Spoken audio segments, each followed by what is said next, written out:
နာတာရှိနာခြင်းမှုဆိုရင်များစုကကြွက်သားတဲ့နာတာအစ်စ်တွေတောင်းတာလိုမျိုးရုပ်ပိုင်းဆိုင်ရာပြဿနာတစ်ခုလိုပဲတွေးမိကြမှာပါဒါပေမဲ့တကယ်အဖြေကခန္ဓာကိုယ်မှာချီးပဲရှိမနေပဲစိတ်ထဲမှာပါအဓိကကျနေတယ်ဆိုရင်တော့ဘယ်လိုလုပ်မလဲကဲဒီတစ်ခါတည်းဆက်မှုမှာတော့လေ့ကျင့်ခန်းလုပ်တာကနာတာရှိနာခြင်းမှုပေါ်ကျွန်တော်တို့ရဲ့အမြင်ကိုအခြေခံကစပြီးဘယ်လိုမျိုးပြောင်းလဲပြင်နိုင်တယ်လဲဆိုတာကိုတစ်ချက်ကြည့်ကြရအောင်ကင်းကနန်းနဲ့အရာကြည့်မယ်ဆိုရင်လက်ရှိမှာအရွယ်ရောက်ပြီးသူ9ယောက်မှ1ယောက်ဒါက20ရာခိုင်နှုန်းပေါ့နာတာရှည်ကြွက်သားနဲ့အယိုခိုက်ခတ်မှုကိုခံစားနေရပါတယ်ဒါပေမဲ့ပိုပြီးစိတ်ပူစရာကောင်းတာကဘာလဲဆိုတော့အဲ့ဒီအရွယ်အတွက်က2050ခုနှစ်ရောက်ရင်လူဦးရေရဲ့တဝက်ကျော်90ရာခိုင်နှုန်းအထိကိုမြင့်တက်လာနိုင်တယ်လို့ခန့်မှန်းထားတာပါပဲဆိုတော့ဒီပြဿနာကိုအရေးတကြီးအာရုံစိုက်ဖို့လိုနေပြီဆိုတာရှင်းနေပါတယ်ဒီနေ့ဘာဒီပြောကြမလဲဆိုတော့နာတာရှည်နာချမှုဆိုတဲ့ပြဿနာအကြောင်းနာချမှုရဲ့အဓိပ္ပာယ်ကိုရှုထောင့်တက်ကနေဘယ်လိုပြန်ကြည့်မလဲလေ့ကျင့်ခန်းကဘလို့အပြောင်းလဲနေဖြစ်စေနိုင်တယ်လေပြီးတော့လေ့ကျင့်ခန်းကိုဘေးကင်းကင်းနဲ့ဘလို့ဆောက်လုပ်မလဲနောက်ဆုံးရေရှည်အောင်မြင်ဖို့အတွက်အဓိကသတ်ချက်တွေအကြောင်းကိုဆွေးနွေးတော့မှာပါဟုတ်ပြီဒါဆိုပထမဆုံးအချက်ဖြစ်တဲ့နာထားရင်နာကျင်မှုပြဿနာအကြောင်းကိုအရင်ဆုံးတေးသေးချာချာနားလည်အောင်ကြည့်ကြရအောင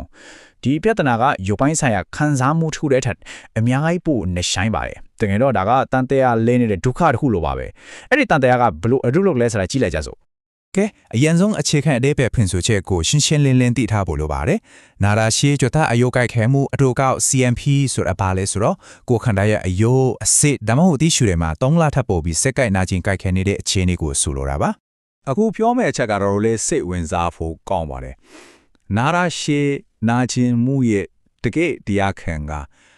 အစကဖြစ်ခဲ့တဲ့တန်ရာတစ်ခုတည်းမဟုတ်တော့ပါဘူး။အဓိကကြတာကဦးနှော့နဲ့အာယုံကျော်စနစ်ကဘလို့တုံ့ပြန်တယ်လဲဆိုတာပါပဲ။ဥမ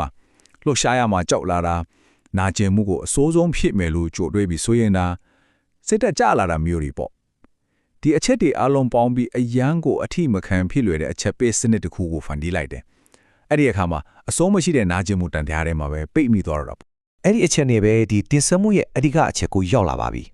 အဲ့ဒါကတော့နာကျင်မှုဆိုတာဘာလဲဆိုတဲ့ကျွန်တော်တို့ရဲ့တွေးခေါ်ပုံကိုအရင်ကနေစပြီးပြောင်းလဲဖြစ်ဖို့လိုအပ်နေပြီဆိုတာပါပဲဒီမေးခွန်းလေးကိုတစ်ချက်လောက်စဉ်းစားကြည့်စေချင်ပါတယ်နာကျင်မှုဆိုတာကျွန်တော်တို့အမြဲတမ်းနားလည်ထားသလိုမျိုးမဟုတ်ခဲ့ဘူးဆိုရင်ရောဒီအမြင်ကအဖြေရှာတဲ့နေရာမှာအရေးကြီးတဲ့အလစ်ပြောင်းတစ်ခုဖြစ်လာနိုင်ပါတယ်ဒါကတကယ်ကိုအခြေခံဆုံးအပြောင်းလဲပါပဲအရင်ကဆိုရင်နာကျင်တယ်ဆိုတာခန္ဓာကိုယ်ကတ िश ူးတယ်ပျက်စီးနေတယ်ဆိုတဲ့တိုက်ရိုက်အချက်ပြောင်းမှုလိုပဲမြင်ခဲ့ကြတယ်ဒါပေမဲ့အမြင်တစ်ကတော့နာကျင်မှုဆိုတာတကယ်တော့ကျွန်တော်တို့ကိုကာကွယ်ဖို့အတွက်ဦးနောက်ကနေဖန်တီးလိုက်တဲ့တတိပဲအချက်ပြစနစ်တစ်ခုသာဖြစ်တယ်လို့ဆိုပါတယ်တနည်းပြောရရင်ဒါဟာပျက်စီးမှုကိုတိုင်းတာကိရိယာမဟုတ်ပဲအချက်ပေးခေါင်းလောင်းတစ်ခုလိုပါပဲဒီလိုပုံစံလေးနဲ့ဥပမာပေးကြည့်လို့ရပါတယ်နာကျင်မှုဆိုတာဦးနောက်ရဲ့ကာကွယ်ရေးအချက်ပေးစနစ်တစ်ခုပေါ့ဒါမဲ့နာထားရဖြစ်လာတဲ့အခါမှာအဲ့ဒီအချက်ပေးစနစ်ကအရန်ကိုအထိမခံဖြစ်ပြီးတာမန်ကိစ္စလေးတွေမှာပါအလုံးလုံးလာတယ်ဥမာမိဖို့ချောင်းမှာပေါင်းမမိခင်လေးလှုပ်တိုင်းတဲ့တင်မိကိုအချက်ပေးခေါင်းလောင်းကအကျယ်ကြီးမိလာတယ်လို့ပါပဲတကယ်တော့မီးအကြီးကျယ်လောင်နေတာမဟုတ်ပေမဲ့ခေါင်းလောင်ကတော့အဆက်မပြတ်အောင်းနေတာမျိုးပေါ့ဒီလိုမျိုးအတွေးရခေါ်ကိုပြောင်းလဲပေးနိုင်တဲ့နီလန်းကိုတော့ explain pain လို့ခေါ်ပါတယ်ဒါကဘာလဲဆိုတော့နာကျင်မှုကိုပျက်စီးမှုရဲ့လက္ခဏာတစ်ခုအနေနဲ့မမြင်တော့ပဲကားကွယ်တုံ့ပြန်မှုတစ်ခုအနေနဲ့ပြန်ပြီးနားလည်အောင်ပညာပေးရဲ့နီလန်းတစ်ခုပါပဲအဆုံးစုံမှာတော့ဒီနီလန်းကကိုယ့်ဘဝကိုပြန်ထိန်းချုပ်နိုင်စွမ်းပြန်ရလာအောင်ကူညီပေးပါတယ်ကဲဒါဆိုအပြေရှာတဲ့အပိုင်းကိုရောက်လာပါပြီလေ့ကျင့်ခန်းလှုပ်ခြင်းကနာကျင်မှုကိုဘလို့ပြောင်းလဲပေးတယ်လ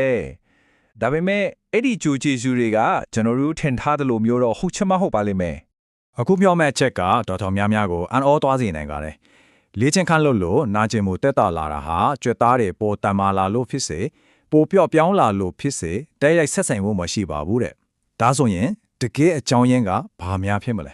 တကယ်အဖြေကဒီမှာပါလေ့ကျင့်ခန်းကခန္ဓာကိုယ်ရဲ့တ िश ူးတွေကိုပြုပြင်ပေးတာမဟုတ်ပါဘူးသူကအိုးနောက်နဲ့အာယုံကြောစနစ်ကိုပြန်လဲလေ့ကျင့်ပေးတာပါတနည်းပြောရင်လေ့ကျင့်ခန်းကအိုးနောက်ကိုလှုပ်ရှားမှုဆိုတာဘေးကင်းတဲ့ဆိုတာပြန်တင်ပေးတယ်ယုံကြည်မှုကိုပြန်တည်ဆောက်ပေးတယ်အရေးကြီးဆုံးကတော့အထီးမခံဖြစ်နေတဲ့အဲ့ဒီအချက်ပေးစနစ်ကြီးကိုပြန်ပြီးညင်သက်တော့အောင်ကူညီပေးတာဟုတ်ပြီသဘောတရားတွေတည်ပြီဆိုတော့လေ့ကျင့်ခန်းကိုဘယ်လိုဘေးကင်းကင်းနဲ့စတင်လှုပ်ရှားမလဲဆိုတဲ့လက်တွေ့ကျတဲ့လမ်းညွှန်ချက်တွေကိုကြည့်လိုက်ကြအောင်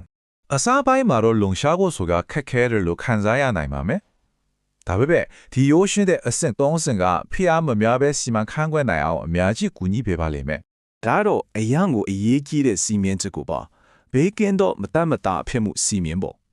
ဒီစီမင်းကအထိမခံဖြစ်နေတဲ့အချက်ပေးစစ်စစ်ကြောင့်ဖြစ်တဲ့မတတ်မတာဖြစ်မှုနဲ့တကယ်တမ်းတီးရှူရီထိခိုက်တာကိုခွဲခြားသိမြင်နိုင်အောင်ကူညီပေးပါတယ်လှုပ်ရှားမှုတစ်ခုကဘေးကင်းတယ်ဆိုတာကိုဒီစီမင်းနဲ့ဆုံးဖြတ်နိုင်ပါ ဒါဆိုရင်နာရင်ညက်ဆိုတဲ့နီလန်တဲ့အချင်းကိုအခြေခံတဲ့နီလန်ကဘာလို့ပိုကောင်းရတာလဲအကြောင်းရင်းကတော့အချင်းကိုအခြေခံတဲ့နီကလှရှားမှုကိုမယုံကြည်ရတဲ့နာကျင်မှုအချက်ပြစနစ်နဲ့အဆက်ဖြတ်ပေးလိုက်လို့ပါပဲ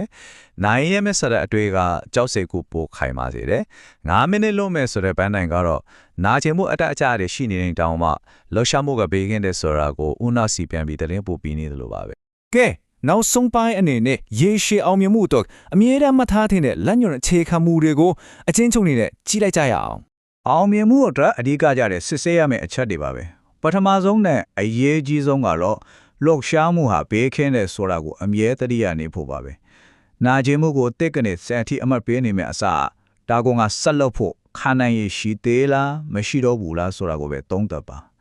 ပြီးတော့ကိုလှုပ်လို့ပြောစရာကောင်းမဲ့လှုပ်ရှားမှုမျိုးကိုရွေးချယ်ပြီးကြွက်သားတမ်းမှာဖို့ထက်ယုံကြည်မှုပြန်တည်ဆောက်ဖို့ကိုသာအဓိကအာရုံစိုက်ပါနောက်ဆုံးအနေနဲ့စဉ်းမစရာမိကွန်းလေးတစ်ခုနဲ့အဆုံးသတ်ခြင်းပါတယ်ပိုကောင်းလာဖို့အတွက်ပထမဆုံးခြေလှမ်းကနာကျင်မှုကိုအတင်းတိုင်းထုတ်နေကမဟုတ်ပဲသူ့ကိုအရင်ဆုံးနားလေပေးလိုက်ဖို့ဖြစ်နေနိုင်တဲ့ဆိုရင်ရော